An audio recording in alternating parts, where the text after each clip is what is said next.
బయట చూస్తే చాలా నైస్ గా కనిపిస్తారు. People appear very nice externally. లోపల చూస్తే మాలిన్యమైన మనసుగా ఉంటుంటాది. Within we find polluted mind. వాళ్ళ మాటలు చూస్తే చాలా తీయగా ఉంటాయి. The words are so sweet.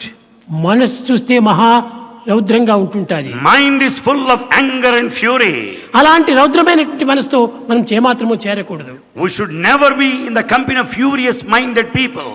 అలాంటి వారితో చేరటం చేతనే ఈనాడు సంఘం అంతా కూడా ఈ విధమైన దుర్మార్గంగా మారిపోతుండాలి. The community, the society has turned like this as we find today. ఇన్ని చదువులు చదివి ఏమి ప్రయోజనము? What for all this modern education? చదువులు చదివి చాలా వివేకి అయి మగిడి తండ్రి కూడా మందమతుడు. One may be highly intelligent having acquired the modern knowledge without awareness of the self. ఎంత చదువు చదివి ఏ నీతి ఉన్నను హీనుని గుణము మానలేడు. A mean man would never give up his mean behavior in spite of his high knowledge. తరచి చదువ తర్కవాదమే కానీ పూర్ణ జ్ఞానం ఎప్పుడు పొందలేడు. The education may help you to argue with each other, but it will never help you to have awareness. ఇది కాదు చదువు యొక్క లక్షణములు.